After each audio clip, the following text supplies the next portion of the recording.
Meu preço médio de Petrobras é R$ 28,15. Esse é o meu preço médio, R$ 28,15, tá? Hoje a ação está sendo negociada, deixa eu olhar aqui, agora no momento que eu estou gravando, R$ 16,68, tá? Isso porque ela se valorizou. Aqui, hoje é dia 22/4, tá? Isso porque ela se valorizou bastante. Porque em março, aqui se eu olhar pelo Google, ela chegou aí na casa dos R$11,29. Ela chegou a bater no dia 18 de março, um mês atrás, tá? Então, o que vocês acham? Você acha que eu fiz um bom negócio? Você acha que eu me dei mal? Isso é o que vocês vão ver nesse vídeo aí, beleza? Mas antes, roda a vinheta aí.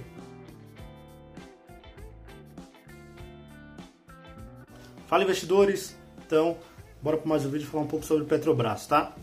Por que eu tenho Petrobras na carteira? Por que eu comprei? E por que o meu preço médio está tão alto assim, R$ 28,15, sendo que a ação está sendo negociada hoje a R$ 16,68. No momento que eu estou gravando o vídeo aqui, que são 17 horas e 20 minutos, tá? Pessoal, o que me chamou a atenção em Petrobras foi o seguinte: muitas casas de análise, muitas mesmo, tá? Algumas eu sigo, outras não, mas no consolidado, se você a Money Times faz bastante isso. Ela consolida ali 20 casas de análise, 25 casas de análise, 30 casas de análise e faz um ranking das que mais indicaram aquele ativo. Então a Petrobras era a número 1 desse ranking, tá? Então você vê que muito a casa de análise aí errou no ativo e o ativo se desvalorizou mesmo, tá? E aí vocês vão entender um pouco mais no vídeo por que se desvalorizou, tá? Tinha isso, tinha youtuber também que eu sigo aqui que também indicou Petrobras, tá? Aqui a intenção não é também ficar falando mal do youtuber nem nada, porque eu sei que quando ele indicou estava muito bem embasado, estava muito bem fundamentado, então não era indicar por indicar. Eu sei que a pessoa ela estudou aquilo, viu o EV/EBITDA, viu que estava descontado perante os concorrentes, perante os pares do mercado e eu sinceramente não sei nem comparar o EV/EBITDA com os pares do mercado, porque para mim aqui no Brasil só tem PetroRio, Enalta e Petrobras. Eu nem conheço outra do setor petrolífero aqui no Brasil, sendo bem sincero, tá?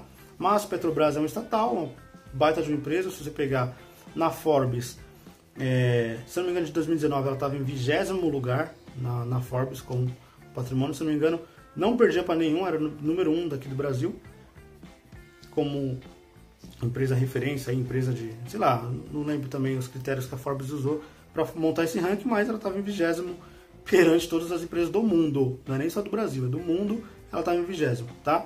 Ela já, inclusive, já foi até, acho que sexta, segundo a Forbes também, acho que ela foi a sexta empresa maior do mundo. Aí teve aquelas questões de roubo de petrolão, não sei o que,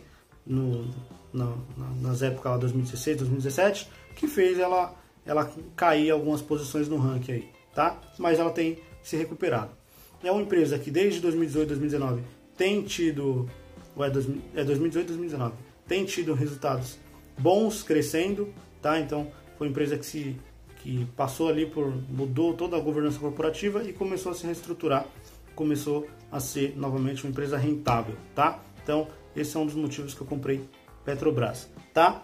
Outras coisas que me chamaram a atenção foi o seguinte: crise dos caminhoneiros. Teve aquela crise dos caminhoneiros que faltou gasolina nos postos, e aí o caminhão não conseguia chegar no posto de gasolina, e aí o que o povo fez?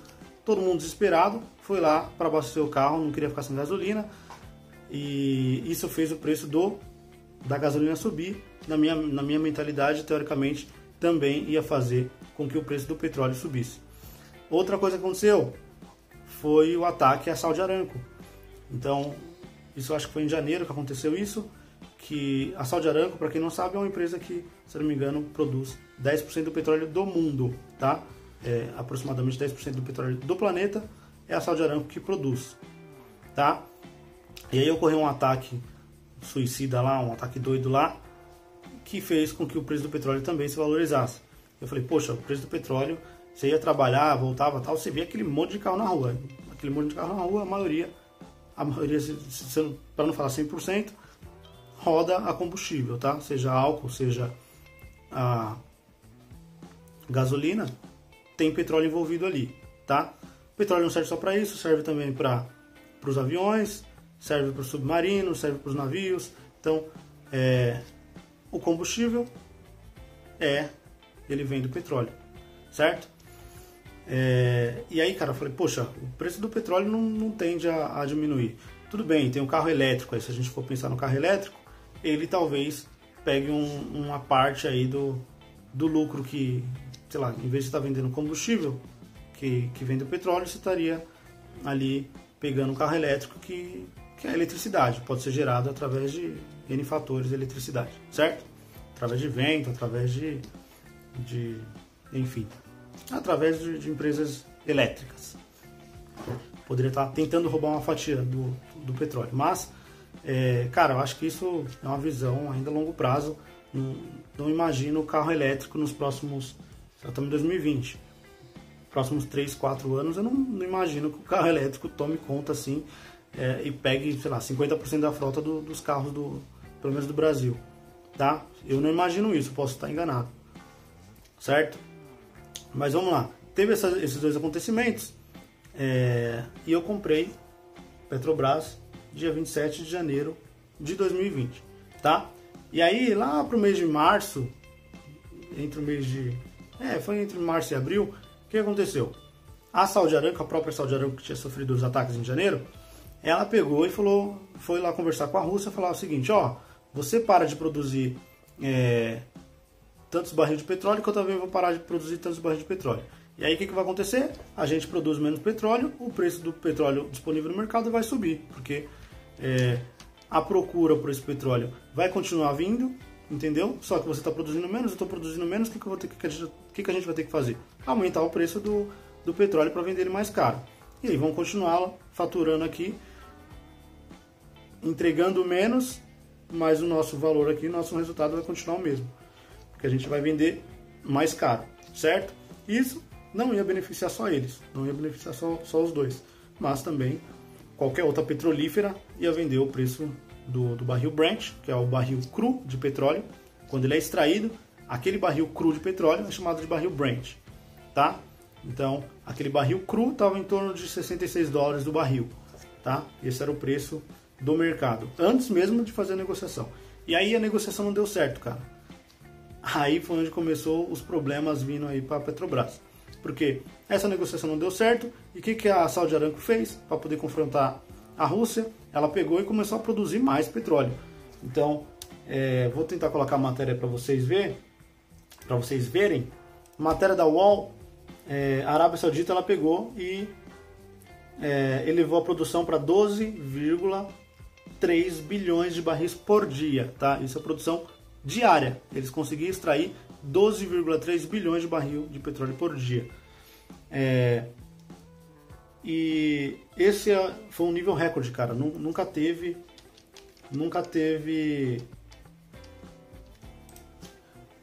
produziram tanto petróleo, tá? Eles nunca tinham produzido tanto assim. E juntou isso com a questão de que isso fez o barril de petróleo o preço cair, porque aí foi o efeito reverso. Como tinha muito petróleo sendo produzido e pouca procura por esse petróleo, as empresas do setor petrolífero tiveram que baixar o preço para poder conseguir vender, tá? Os compradores queriam sempre comprar por um preço mais baixo, tá? Juntou também a questão do coronavírus. Querendo ou não, o coronavírus, as pessoas deixaram de trabalhar de carro, deixaram de ir para parque de carro, deixaram de pegar seu iate e fazer um rolê lá nas praias, Ilhabela, essas praias do litoral sul daqui de São Paulo, ou até mesmo outras praias por aí, certo? A questão dos aviões, os aeroportos, pararam de fazer tanta viagem, muitas viagens foram canceladas, ou seja, além da Saudi Aramco estar produzindo mais petróleo, o coronavírus fez com que o consumo do petróleo caísse, certo? Então, você pode ver, cara, se você andar aí, pegar o seu carro e sair pelas ruas, você vai ver que as ruas, o trânsito tá muito mais tranquilo. Por quê? Porque parou de circular muito carro, certo? Inclusive o preço do combustível, da gasolina e do álcool também caíram. Por quê? Porque tá tendo muita demanda, para pouca procura, certo? E isso fez com que o preço do barril fosse caindo. Inclusive eu vi umas matérias doidas ontem aí que tá até no negativo. Eu nunca nem vi isso daí, nunca nem vi. Nunca nem vi. Que dia foi isso? Essa questão do preço negativo. Como que você vai, por exemplo, essa camiseta minha aqui, você pega essa camiseta aqui, eu vou te entregar essa camiseta e ainda vou te pagar para você ficar com o produto. Isso é o que estava acontecendo com o preço do petróleo no mercado futuro, tá? E por que estava e isso tudo aí? Então você pode ver que isso tudo virou praticamente um tornado aí na Petrobras. Acabou acontecendo isso. Isso prejudicou muito não só a Petrobras, mas outras empresas do setor petroleiro, tá? Eu imagino que a Petrobras, isso na administração é um fator externo, tá? Então, para quem já estudou administração, fatores internos a empresa consegue controlar. Fatores externos foge do controle da empresa. Então,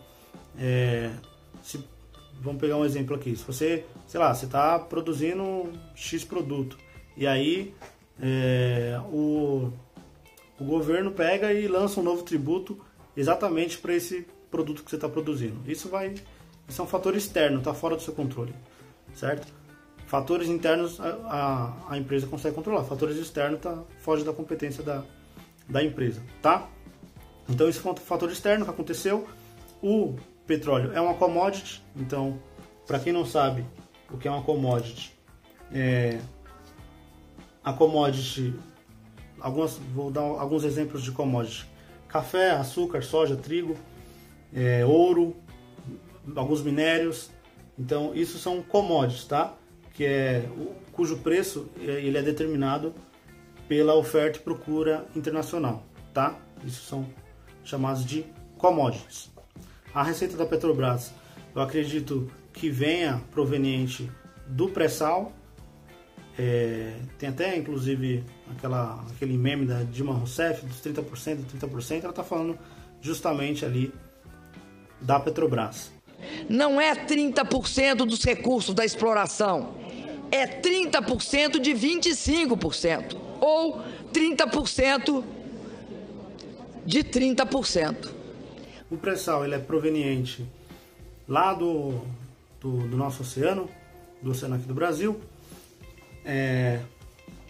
Se vocês olharem aí na tela, a profundidade que está o petróleo está em torno de 5 a 7 mil metros abaixo do nível do mar. Então tem o nível do mar, imagina aí que o nível do mar tenha 2.000 metros de profundidade, abaixo do nível do mar, para chegar no petróleo ainda tem mais 5 a 7 mil metros para poder chegar nesse petróleo aqui no Brasil, dessa camada de pré-sal, tá?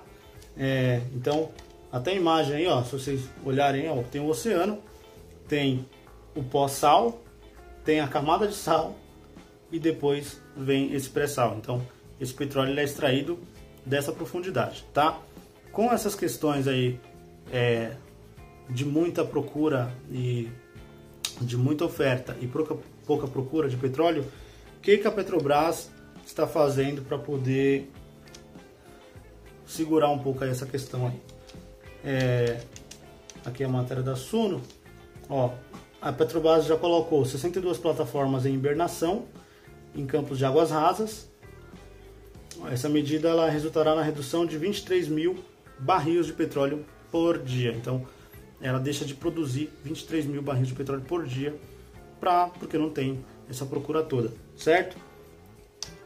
Deixa eu ver se tem mais alguma coisa aqui. Olha lá. A Petrobras mantém corte na produção. Aqui, 200 mil barris por dia. Ou seja, ela está produzindo menos de 200 mil barris de petróleo por dia, a Petrobras, tá? E por que ela está fazendo isso? Cara, Se você tiver qualquer negócio, você vai entender um pouco essa questão. Se você tem lá uma empresa que vende camiseta, e aí você sabe o que você produz lá, você consegue vender 50 peças de camiseta por mês. Você vende 50 unidades de camiseta, você vende por mês. Quando você vai produzir? Você vai produzir em torno de 50 unidades de camiseta. Você vai produzir ou 50, um pouquinho mais, um pouquinho menos, depende do seu estoque, tá? Dificilmente você vai fazer um just in time ali, que você produz exatamente a mesma quantidade que você vende. É possível fazer isso? É possível fazer isso. Just in time você produzir apenas o que você está vendendo, tá? Os japoneses sabem bem fazer essa questão de just in time, tá? Mas a Petrobras está fazendo isso, cara. Se ela não está produzindo, se ela não está vendendo tanto, se ela não está conseguindo desovar todo esse petróleo que ela está extraindo, o que ela vai fazer? Ela vai parar de produzir, e assim que a oferta ela voltar ao normal, ela volta a abrir, a produzir e extrair mais barris de petróleo. O que está acontecendo nos outros países? Tem muita empresa que, mesmo com essas questões de não estar tendo muita procura pelo petróleo, eles continuaram produzindo, e aí, cara, chega uma hora que você não tem mais onde estocar. Você tem um espaço físico, se você consegue extrair, sei lá, 23 mil de barril, vamos pegar o exemplo da Petrobras aqui, ou até menos, vamos pegar umas empresas menores aí que, sei lá, produz 5 mil por dia, ou 1.000 por dia, ele tem um estoque, sei lá, que pode aguentar, sei lá, 30 mil. Um cara que produz 1.000 barril por dia, ele tem um estoque lá que vai conseguir segurar uns 30 mil. E aí eu tô falando muito ainda, porque 30 mil é estoque para 30 dias ali naquela fábrica, né, nessa produtora. Mas que seja, se você continuar produzindo, chega uma hora que você não consegue mais nem estocar, você não tem mais espaço. O que você vai fazer? Você vai continuar produzindo, mesmo não tendo espaço para poder guardar esse petróleo todo? Aí o que você faz? Aí só tem que sair dando de graça mesmo. Foi o que aconteceu. Deve ser o que está acontecendo, porque nunca vi você querer entregar o seu produto e ainda pagar para o cara ficar com o seu produto. Isso aí é fora de lógica, isso aí não existe, tá? Então, pessoal, é isso. Então está acontecendo tudo isso aqui com a Petrobras, só que eu imagino que isso aí são fatores externos, não é um fator interno, não é um problema que a Petrobras está enfrentando ali de governança corporativa ou esse tipo de questões. Eu continuo segurando os papéis, imagino que se o preço continuar caindo assim, eu devo até comprar mais ações da Petrobras.